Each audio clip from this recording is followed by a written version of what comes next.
দোয়াটি যদি আপনি 7 বার পাঠ করতে পারেন তাহলে দ্রুত আপনার বিবাহ শাদী হবে।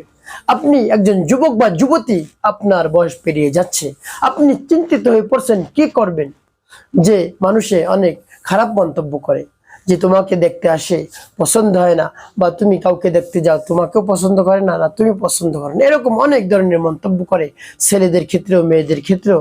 যদি বয়স পেরিয়ে যায়, বয়স বেশি হয়ে যায়, তাহলে অনেক আরো খারাপ খারাপ মন্তব্য করে থাকে। যাকে নিয়ে এভাবে খারাপ মন্তব্য করে তার অনেক কষ্ট লাগে।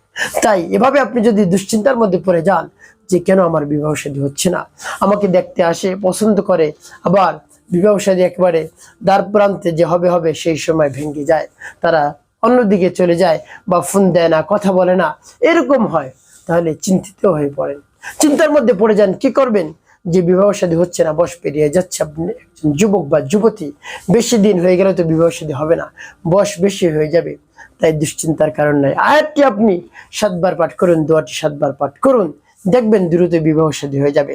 ভালো পাত্র পাত্রী আল্লাহ রাব্বুল আলামিন মিলিয়ে দিবেন, একেবারে ভালো উত্তম ছেলে উত্তম মেয়ে আপনার জন্য আল্লাহ রাব্বুল আলামিন মিলিয়ে দিবেন। আপনার আর কোনো ধরনের কষ্ট করতে হবে না, যদি বিশ্বাস নিয়ে আপনি আমলটি করতে পারেন। আর যদি মনের মধ্যে সন্দেহ থাকে, এত কাজ করলাম, এত চেষ্টা করলাম, কাজ হয় না, এই দোয়া বা আয়াতটিতে কাজ হয়ে যাবে। হ্যাঁ, অবশ্যই হবে ইনশাআল্লাহ, আপনি যদি পরিপূর্ণ বিশ্বাস নিয়ে, আস্থা নিয়ে আপনি যদি আমলটি করতে পারেন। প্রিয় ভাই বোনেরা, অবশ্যই আল্লাহ রাব্বুল আলামিন আপনার মনের আশা আকাঙ্ক্ষা পূরণ করে দিবেন। তো এই আমলটি কখন কিভাবে করবেন, কোন নিয়মে করবেন, আমলটি করে কিভাবে উপকৃত হবেন বলে দিচ্ছি।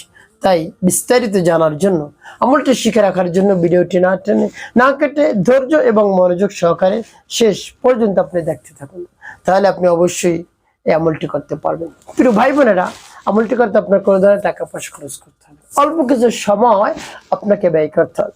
অল্প কিছু সময় ব্যয় করে যদি আপনি আমলটি করতে পারেন, আপনি উপকার পাবেন, অনেক দ্রুত সময় আপনার বিবাহ শাদী হয়ে যাবে। দেখবেন আমলটি করার দিনও আপনার ভাগ্য খুঁয়ে যেতে পারে, আপনার ভাগ্যের চাকা ঘুরে যেতে পারে। আপনি আমলটি করে দেখুন না। শুরুতেই বলবো কিভাবে আমলটি করবেন, তারপরে বলে দেবো আমলটি করে কিভাবে আপনি উপকৃত হবেন। তাই আপনি চলুন কিভাবে আমলটি করতে হয় জেনে নেওয়া যাক।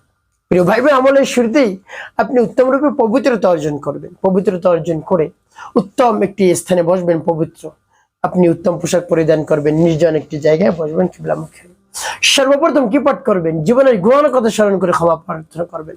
জীবনে যত অন্যায় অপরাধ করেছেন সে অন্যায় অপরাধের ক্ষমা প্রার্থনা করবেন। হ্যাঁ আল্লাহ, আমার জীবনের সমুদায় গুনাহ খাতাগুলো মাফ করে দিয়ে আমার অন্তরকে পাক পবিত্র বানিয়ে দিন। এভাবে আল্লাহ রাব্বুল আলামিনের কাছে বলবেন, তারপর 3 বার দরুদ শরীফ সাল্লাল্লাহু আলাইহি সাল্লাম সাল্লাল্লাহু আলাইহি সাল্লাম সাল্লাল্লাহু আলাইহি সাল্লাম। এভাবে যখন দরুদ শরীফ পাঠ করা হয়ে যাবে, এরপরে আপনি সেই দোয়াটি পাঠ করবেন। ভাই বোনেরা, সেই সূরাটি পাঠ করে পরবর্তী কি কি করবেন বলে দিচ্ছে। আগে সেই আয়াতটি বলে নেই বা দোয়াটি বলে নেই। সেই আয়াতটি দোয়াটি পাঠ করার পূর্বে আল্লাহ রাব্বুল আলামিনের কাছে বলবেন, হে আল্লাহ, আমার জন্য দ্রুত সময় বিবাহ শাদী হয়ে যায়। আপনার কোরআনের শরণাপন্ন হয়েছে, আপনার শরণাপন্ন হয়েছে, আপনি আমার এই সমস্যার সমাধান করে দিন। দ্রুত সময় যেন বিবাহ শাদী হয়, ভালো পাত্র পাত্রী হে আল্লাহ আপনি মিলিয়ে দেন, যেন আমাদের সংসারটা সুখের হয়, আমার দাম্পত্য জীবন যেন সুখময় হয়, শান্তিপূর্ণ হয়, এরকম একটি ভালো সঙ্গিনী ব্যবস্থা করে দিন আল্লাহ। এরকম একটি ভালো সঙ্গী বা সঙ্গিনীর ব্যবস্থা করে দিন, আমি যেন একেবারে জীবনকে ভালো করে পরিচালনা করতে পারি। আল্লাহ রাব্বুল আলামিনের কাছে ভাবে মন খুলে প্রাণ ভরে বলবেন, তারপরে সে আয়াতটি পাঠ করবেন। আমি বলে দিচ্ছি, বিসমিল্লাহির রহমানির রহিম। ربنا هب لنا من أزواجنا وذرياتنا قرة أعين واجعلنا للمتقين إماما ربنا هب لنا من أزواجنا وذرياتنا قرة أعين وجعلنا للمتقين إماما। এভাবে আপনি পাঠ করবেন। পাঠ করে যখন আপনি তারপর আপনি আবারও পাঠ করবেন, ربنا هب لنا من أزواجنا وذرياتنا قرة أعين وجعلنا للمتقين إماما। তারপর আপনি মনে দরদ নিয়ে আবার পাঠ করবেন, ربنا هب لنا من أزواجنا وذرياتنا قرة أعين وجعلنا للمتقين إماما পাঠ করার সবাই একটু ভাই বোন কতবার পাঠ করবেন এভাবে গুনে গুনে আপনি পাঠ করবেন একেবারে 7 বার পাঠ করে 7টি ফু শেষে 5 বার দুরূদ ইব্রাহিম পাঠ করবেন আল্লাহুম্মা সাল্লি আলা মুহাম্মাদিন ওয়া আলা আলি মুহাম্মাদ কামা সাল্লাইতা على إبراهيم وعلى آل إبراهيم إنك حميد مجيد اللهم بارك على محمد وعلى آل محمد كما باركت على إبراهيم وعلى آل إبراهيم إنك حميد مجيد اللهم صل على محمد وعلى آل محمد كما صليت على إبراهيم وعلى آل إبراهيم إنك حميد مجيد اللهم بارك على محمد وعلى آل محمد كما باركت على إبراهيم وعلى آل إبراهيم إنك حميد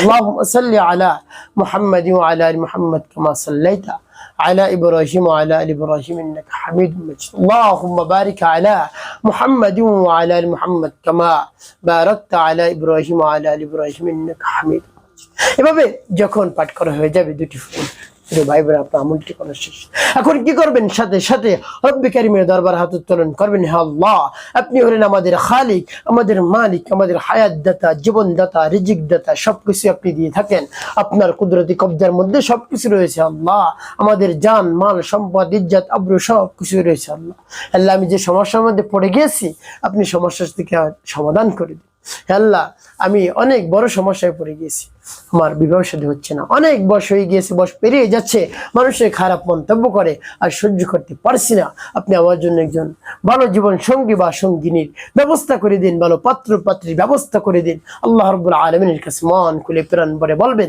দেখবেন অবশ্যই কাজ হয়ে যাবে একটি কাজ করতে হবে 5 ওয়াক্ত নামাজ আদায় করতে হবে মানুষের কল্যাণে খিদমতে কাজ করবেন অবশ্যই আপনার জীবন হবে সুখময় এবং শান্তি